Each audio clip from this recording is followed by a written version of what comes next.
ஒரு உறவை நாம் காக்க வேண்டும் என்றால் ரொம்ப சிரமப்பட்டு காக்கக்கூடியவர்கள் இந்த மகர ராசிக்காரர்கள்.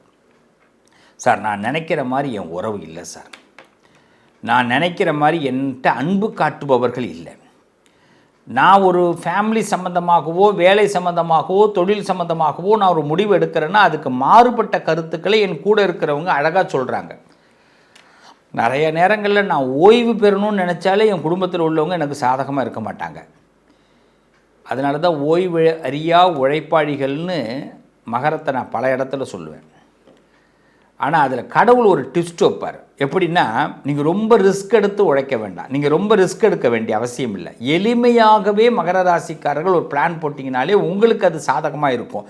அது எந்த நேரத்தில் பிளான் போடணுங்கிறது தான் சனி பகவான் இந்த காலகட்டத்தில் உணர்த்துவார். அப்போ சனி என்ன பண்ணுறது, ஸ்பெஷலாக உங்களுக்கு சில சர்ப்ரைஸ் கொடுக்க போகிறார். ஏன்னா 7.5 இயர்ஸ் இப்போ கடந்த காலத்தில் இருந்த சனி முழுமையாக விலகி 7.5 சனியாக விலகிட்டார், 3வது வீட்டுக்கு வந்துட்டார். அப்போ முன் யோசனைகளோடு நீங்கள் செயல்படக்கூடிய காலம் இந்த காலம். எதிரியாக இருந்தாலும் சரி, நண்பனாக இருந்தாலும் சரி, பொண்டாட்டியாக இருந்தாலும் சரி, பிள்ளையாக இருந்தாலும் சரி, குடும்பத்தில் எந்த உறவாக இருந்தாலும் சரி, எல்லாருக்கும் இன்னொரு குணம் இருக்குன்னு நாம் தெரிஞ்சுக்கணும். எல்லாரும் எந்த நேரத்தில் வேணாலும் நம்ம முதுகில் குத்துவாங்கன்னு தெரிஞ்சுக்கணும். எல்லாரும் எந்த நேரத்தில் வேணாலும் நம்ம இதயத்தை கிழிப்பாங்கன்னு தெரிஞ்சுக்கணும். எல்லாரும் எந்த நேரத்தில் வேணாலும் நம்மளை கவுப்பாங்கன்னு தெரிஞ்சுக்கணும். இவ்வளவு தான் இப்போ மகரம் தெரிஞ்சிக்க வேண்டிய வேலை. ஒன்று நீங்கள் ஒத்து போகணும், ஒத்து போகலைன்னா உங்களை என்ன பண்ணுவாங்க, வச்சு செய்வாங்க. அப்போ நம்ம ஒத்து போகிறதா வச்சு செய்கிறதுக்கு இடம் கொடுக்குறதா அப்படின்னு பார்த்தா எல்லா இடத்துலையும் நம்ம ஒத்து போக முடியாது. அப்போ ஒன்று பண்ணலாம், ஒதுங்கி போகலாம். அப்போ 7.5 சனி விலகி இருக்கு. ஒரு பெரிய கரடு முரடான பாதையை நாம் கடந்து வந்திருக்கிறோம். மன துன்பங்களையும் சில பேருடைய ஏச்சு பேச்சுக்களையும் ரொம்ப ரொம்ப ரொம்ப கவலைப்பட்டு வெளியில் வந்திருக்கிறோம். அப்படிப்பட்ட இந்த மகர ராசி குழந்தைகளுக்கு இந்த காலகட்டத்தில் நம்ம மனசுக்கு பிடிச்ச மாதிரி நடந்தால் என்ன, இனிமேல் எவன் மனசுக்கு நான் பிடிச்ச மாதிரி நான் நடக்க விரும்பலப்பா, எனக்கு பிடிச்ச மாதிரி நான் நடக்க போகிறேன் அப்படின்னு ஒரு சபதம் எடுங்க. ரொம்ப சிம்பிளான விஷயம், அவ்வளவுதான். ஒரு சபதம் எடுங்க. மனசு ஒரு விஷயத்தை முடிவு பண்ணிட்டுனா நம்ம பேச்சை நம்ம மனசை நம்மளே திருப்பி மாற்றிக்க முடியாது. அதுதான் இந்த மகர ராசி. அப்படிப்பட்ட மகர ராசிக்கு இந்த முன் வினைகள் எல்லாம் தீர்ந்து முன்னாடி நம்மளை ஏதாவது பேசியிருப்பான்ல அவன்லாம் கூட இப்போ நம்மளோட கூட்டணிக்கு வருவான். நம்மளை திட்டியிருப்பான்ல அவன்லாம் இப்போ நம்மளோட கூட்டணிக்கு வருவான். அப்போ என்னென்னா இந்த காலகட்டம் நம்மளை பிடிக்காதவங்க கூட நம்மளோட சேரக்கூடிய நேரம், வெறுப்பாக பேசியவர்கள் கூட நம்மளோட விரும்பி வரக்கூடிய நேரம், ஏதோ ஒரு பேச்சுக்கள் நம்மளை பற்றி அழகான பேச்சுக்கள் பேசக்கூடிய காலம். அப்போ தைரியமாக ஃபேஸ் பண்ணுங்க மகர ராசி. இதை விட ஒரு நல்ல நேரம் எப்படி? ஒன்று நல்லா தெரிஞ்சுக்கிங்க, உலகத்தில் எல்லாரையும் சந்தோஷப்படுத்தணும்னு நினைக்காதீங்க, அது மிகப்பெரிய முட்டாள்தனம். நம்மளுடைய பெரிய பலம் என்ன தெரியுமா? மகரம் என்றைக்குமே ஒரு விஷயம், உங்களுக்கு என்ன பிடிக்குது, நீங்கள் ஒரு சந்தனம் பூசிக்கிறீங்களா, குங்குமம் வச்சுக்கிறீங்களா, விபூதி பூசிக்கிறீங்களா, ஒயிட் ட்ரெஸ் போட்டுக்கிறீங்களா, ப்ளூ ட்ரெஸ் போட்டுக்கிறீங்களா, பிளாக் ட்ரெஸ் போட்டுக்கிறீங்களா, இல்லை நீங்கள் எல்லோ, இது எல்லோ மட்டும் வேண்டாம் மகரத்திற்கு, மற்ற எது நீங்கள் பண்ணாலுமே மகரம் உங்களுக்கு பிடிச்சது நீங்கள் பண்ணுங்கள். இதை யாருக்கிட்டையும் கேட்க வேண்டாம். உங்களுக்கு இன்னொரு விஷயம் தெரியுமா? ஒரு விஷயம் செய்ய செய்ய உங்களுக்கு லக்கு ஏறிக்கிட்டே இருக்கும். அதுவும் பூஜைகள்லாம் செய்ய செய்ய தொடர்ந்து உங்களுக்கு விருப்பத்தோடு நீங்கள் ஒரு பூஜையை பண்ணி பாருங்கள். வீட்டில் ஒரு சிவ பூஜை பண்ணி பாருங்கள், ஒரு விநாயகர் பூஜை பண்ணி பாருங்கள், பெருமாளுக்கு பூஜை பண்ணி பாருங்கள். ஏதாவது ஒரு விக்கிரகம், வீட்டில் ஒரு விக்கிரகத்தை வச்சு அந்த விக்கிரகங்களுக்கு வழிபாடு பண்ணி தொடர்ந்து ஒரு பூஜையை பண்ணி பாருங்கள். உங்களுடைய மன தூய்மை அதிகமாக ஆரம்பிச்சிடும். எல்லாரோட ஃபாஸ்ட் பீட், உங்களுக்கு ரொம்ப ஃபாஸ்ட்டாக சில மன தூய்மைகள் ஏற்படும். என்றைக்குமே ஆழமாக சில விஷயங்களை ரசிக்கக்கூடியவர்கள். பழைய பாட்டு நிறைய, இந்த இளையராஜா சாங்கு 85ல் ஏஆர் ரஹ்மான் சாங் அவருடைய ஃபஸ்ட்டு ஆரம்பத்தில் வந்த ஏஆர் ரஹ்மான் சாங்கு, இதெல்லாம் உங்களுக்கு ரொம்ப பிடிக்கும். இன்றைக்கி இருக்கிற பாடல்களை விட மன ஓட்டம் உங்களுக்கு சரியில்லைன்னா அது மாதிரி ஒரு சாங்கை போட்டு நிம்மதியாக கேட்டு பாருங்கள், ஒரு முதிர்ச்சியே கிடச்சிரும். ஸோ அப்போ மகரத்திற்கு இது ஒரு அருமையான நேரம். ஒரே ஒரு விஷயந்தான், நான் பண்ண சில விஷயங்களால் நான் கொஞ்சம் கணக்கை மாற்றி போட்டிருக்கிறேன். சில பேர் சொன்னது இப்போ எனக்கு மைண்டுக்கு வருது. நான் முன் யோசனையோடு செயல்பட போகிறேன், பிள்ளையாரை கும்பிட போகிறேன், சிவனை கும்பிட போகிறேன், வீட்டில் ஒரு பூஜை, நமக்கு பிடிச்ச சாமி, எனக்கு பிடிச்ச மாதிரி கலர், எனக்கு பிடிச்ச மாதிரி ஆபரணங்கள், எனக்கு பிடிச்ச மாதிரி ஒரு நிம்மதியோட அலங்காரத்தோடு இருக்க போகிறேன்னு ஒரு சபதம் எடுங்க மகர ராசிக்காரர்களே. இதுவே உங்கள் வாழ்க்கையோட ஆரம்பம். இது என்றைக்குமே மைனஸ் ஆகாது. இதுதான் உங்கள் பலத்தை கொடுக்க போகிறார். சனி அப்போ நல்ல யோசனைக்கு வந்துட்டார். நம்மளும் அந்த யோசனையை பயன்படுத்திப்போம், நல்லது நடக்கும். என்ன உறவுகளே, இப்போ உங்களுக்கு நிறைய விஷயம் புரிஞ்சிருக்கும். சனி பகவானை கண்டு பயப்பட வேண்டிய அவசியம் இல்லை அப்படிங்கிறத நம்ம இப்போ தெளிவுபடுத்தியிருக்கிறோம். எல்லாருக்குமே பயம் இருக்குது. அந்த பயத்தினால தான் நிறைய வருத்தத்துக்குள்ளே போகிறோம். நம்ம வாழ்க்கையில் நமக்கு என்றைக்குமே தைரியம்னு ஒன்று இருந்துட்டுன்னா எந்த காரணத்திலையும் எந்த காலத்திலையும் நம்மளை வீழ்த்த முடியாது. இப்போது எலெக்ஷன் வருது, எல்லோரும் என்ன பண்ணுறோம்? அரசியல்வாதிகள் எல்லோரும் ஓட்டு கேட்க வராங்க. எல்லோரும் நம்ம ஓட்டு அவங்களுடைய தரப்புகளை சொல்லுவாங்க, நம்ம ஓட்டு போடுறதுக்கு தயாராகிறோம். உங்களுக்கு யாருக்கு பிடிச்சிருக்கோ, யார் ரொம்ப நல்லா பேசுகிறாங்களோ, யாரை உங்களுக்கு ரொம்ப பிடிச்சிருக்கோ அவங்களுக்கு நீங்கள் ஓட்டு போட போகிறீங்க. ஆனால் ஓட்டு போடுவது நம்மளுடைய உரிமை. அதை என்றைக்குமே நம்ம ஓட்டு போடாமல் இருந்துடக்கூடாது.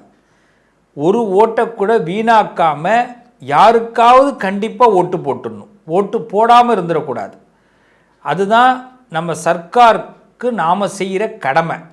ஏன்னா ஒரு பெரிய நெட்வொர்க் நம்ம அரசாங்கம் இவ்வளோ தூரம் செலவு பண்ணி பண்ணுறாங்கன்னா நமக்காக ஒரு புதிய அரசாங்கத்தை உருவாக்குறது, இல்லை நமக்கு பிடிச்சவங்களை உருவாக்குறது நம்ம கடமை. நம்மக்கிட்ட அந்த பொறுப்பை ஒப்படைக்கிறாங்க. அப்போ நம்ம என்ன பண்ணணும்? ஓட்டை கண்டிப்பாக போய் போடணும். அதே மாதிரி ஏன்னா ஒரு சமூக கருத்தையும் இந்த இடத்துல சொல்கிறோம் பார்த்தீங்களா, இந்த சனி பகவான் நமக்கு நல்லதை செய்வதற்கு வாய்ப்பு கொடுக்குறார். கண்ணா, நான் உனக்கு எந்த இடத்துல சனியாக இருந்தாலும், எந்த இடத்துல பதவியில் இருந்தாலும் நான் உன்னை கெடுக்க மாட்டேன், நான் உன்னை வருத்தப்பட வைக்க மாட்டேன். ஆனால் நீயாகவே மாட்டிக்கிட்டா நான் என்ன கண்ணா பண்ணுவேன் அப்படின்னு தான் சனி சொல்கிறது. அதனால் சனி என்னென்னலாம் நினைக்கிறாருங்கிறத முதல்ல நம்ம எல்லாரும் தெரிஞ்சுக்கணும். முதல் விஷயம், A route, B route, C ரூட்டுன்னு 3 ரூட்டு இருக்குது. அப்படின்னா என்ன? ஏன்னா ஃபஸ்ட் கிளாஸாக நேர்மையாக போகிறது, நம்மளுடைய திறமையை நம்புறது.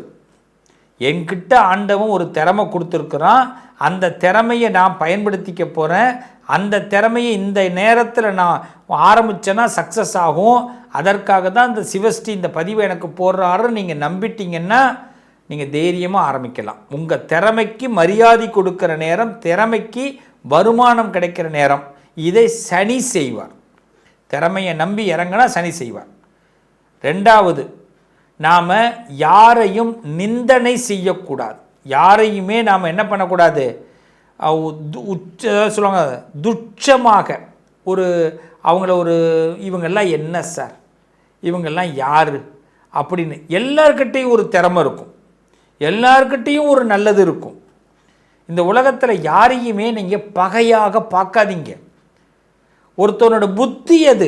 ஒருத்தன் தப்பு பண்ணுறான்னா அவனோட புத்தி, அவனை மாற்ற முடியாது. அதுக்காக அவனை நம்ம கெட்டவனாக பகையாளியாகவே நம்ம பார்த்துக்கிட்டு இருந்தால் நம்ம நிம்மதி போயிடும். அவனுடைய புத்தியை முடிஞ்சால் அவன்கிட்ட சொல்லி பார்த்தோம்னா அவனும் திருந்துவான். ஸோ இன்னிலிருந்து நம்ம யாரையும் பி ரூட்டு இதுதான், பகையாக பார்க்கக்கூடாது. பகையாக பார்த்தால் நம்ம நிம்மதி போயிடும், நம்ம போகிற ரூட்டு தப்பாக போயிடும், நம்மளை கெட்டவனாக மாற்றிடுவாங்க. இதுவும் சனிக்கு பிடிக்காது. இன்னிலிருந்து நீங்கள் யாரையும் பகையாக பார்க்க வேண்டாம். மூணாவது, சி ரூட். இந்த ரூட்டு ரொம்ப ரொம்ப முக்கியம். எது உங்களுக்கு ஒத்து வருதோ, எது உங்களுக்கு சரின்னு படுதோ, எது இதுதான் எனக்கு லாயக்குன்னு படுதோ அதை மட்டும் இப்போ செய்யுங்க. இல்லைன்னா நான் கொஞ்சம் அதை வளர்த்துக்கிறேன், நான் அதுக்காக தயார்படுத்திக்கிறேன் அப்படின்னு கொஞ்சம் காலதாமதப்படுத்தி ஒரு விஷயத்தை செஞ்சிங்கன்னா சனிக்கு ரொம்ப பிடிக்கும். இப்போ புரிஞ்சிடுச்சா? சில பேர் இந்த சி ரூட்டில் தான் நிறைய தப்பு நடக்கும், அவசரப்பட்டு ஒரு விஷயத்தை பண்ணுவோம். எல்லா ராசிக்காரர்களும் எந்த இடத்துலையும் அவசரப்படாதீங்க பிள்ளைகளா. உங்களுக்கான நியாயம், உங்களுக்கான நீதி, உங்களுக்கு திறமை இருந்து நீங்கள் யாரையும் பகையாக பார்க்காம எல்லாரையும் அனுசரித்து போனீங்கன்னா உங்களுக்கு கண்டிப்பாக நல்ல நீதியை வழங்குவார் சனி பகவான். இந்த இடத்த ஞாபகம் வச்சுக்கிங்க. இதுக்கு நீங்கள் முத்தாய்ப்பாக செய்ய வேண்டிய ஒரே ஒரு விஷயம், எவ்ரி சாட்டர்டே ஹனுமானை வழிபாடு பண்ணுங்க, எவ்ரி டே விநாயகரை வழிபாடு பண்ணுங்க. இந்த 3 நீதியை மனசில் வச்சுக்குங்க. நிச்சயமாக சமூகத்தில் உங்களுக்கு நீதி கிடைக்கும், சமூகத்தில் உங்களுக்கு அந்தஸ்து கிடைக்கும், உங்கள் எண்ணங்கள் ஈடேறும்.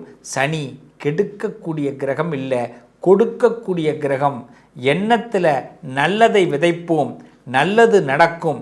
நல்லதை நடக்கிறதுக்கு ஒரே ஒரு வார்த்தை, நமசிவாய மந்திரம் நிறைய சொல்லுங்க, நாராயண மந்திரம் நிறையா சொல்லுங்கள். எப்பயாவது ரொம்ப கோபமாக இருக்குது, வருத்தமாக இருக்கா, சிவாய நமக்கு, சிவாய நமக்கு, சிவாய நமக்கு, நம சிவாய், நம சிவாய், நம சிவாய். எவனா திட்டுவான் நம சிவாய், எவனா திட்டுவான் நாராயணா. அவ்வளவுதான். சனி மாதிரி இதுக்கு பிறகு சனி உங்களுக்கு எடுக்க மாட்டான்.